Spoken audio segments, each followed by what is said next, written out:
আবারও হাসিম দাদা জলের নিচে ডুব দেন। এভাবে একটার পর একটা ড্রাম লাগাতে থাকেন। কাজটা যেন এক যুদ্ধ।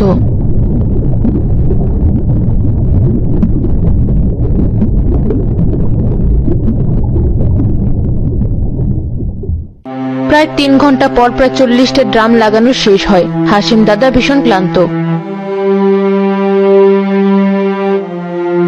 দাদা, আর মাত্র 10টা ড্রাম বাকি। তুমি এবার উঠে এসো, তোমার শরীর আর চলছে না। বাকি কাজটা আমরা চেষ্টা করে দেখি। না, যে কাজ আমি শুরু করেছি সেটা আমি শেষ করব। মাঝপথে হাল ছেড়ে দেওয়া আমার রক্তে নেই। আর কয়েকটা মাত্র। আমার দম হয়তো ফুরিয়ে আসছে, কিন্তু স্কুলের আশা আমি ফুরাতে দেব না। শেষ 10টা একেবারে লাগাতে হবে। তোরা সবাই তৈরি থাক, এটা শেষ ডুব। হাসিম দাদা শেষবারের মতো ডুব দেন।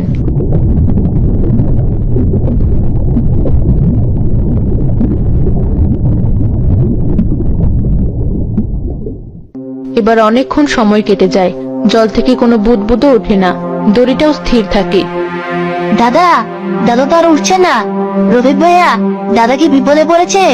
দাদা কোথায় গেল? সর্বনাশ, চাচা কি কোনো বিপদে পড়লেন? তার দম ফুরিয়ে গেল না তো? চলো আমরা সবাই ঝাঁপ দেই, আর অপেক্ষা করা ঠিক হচ্ছে না। থামো, সবাই থামো, তাড়াহুড়ো করো না। দাদা, দাদা বলেছিল। ঠিক সেই মুহূর্তে একটা আশ্চর্য ঘটনা ঘটে। পুরো স্কুল ঘরটা একটা মৃদু কিন্তু জোরালো কাঁপুনি দিয়ে ধীরে ধীরে শব্দ করে জলের উপর ভেসে উঠতে শুরু করে।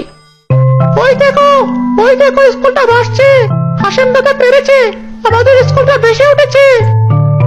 বাঁধের উপর থাকা শত শত মানুষ অবাক হয়ে তাকিয়ে দেখে টিনের চালের স্কুল ঘরটা একটা বিশাল জাহাজের মতো জলের উপর দুলছে। আর তার পাশে নিস্তেজ অবসন্ন অবস্থায় ভেসে উঠছেন হাসিম দাদা। চাচা, চাচা, আপনি ঠিক আছেন? কথা বলুন চাচা। আমি আমি ঠিক আছি। দেখ, তোদের স্কুল আর আর ডুববে না। আজিজ ও রফিক মিলে হাসিম দাদাকে প্রায় অচেতন অবস্থায় টেনে ভেলায় তোলেন। তিনি ক্লান্তিতে চোখ বুজেন, কিন্তু তার মুখে লেগে আছে এক বিজয়ের হাসি।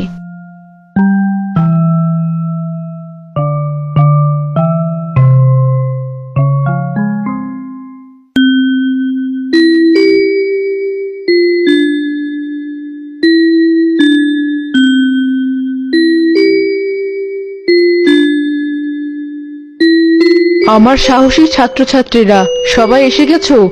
বাহ, আমি তো ভেবেছিলাম এই বন্যায় হয়তো আর ক্লাসে নেওয়া যাবে না। আপা, আজ কি পড়াবেন?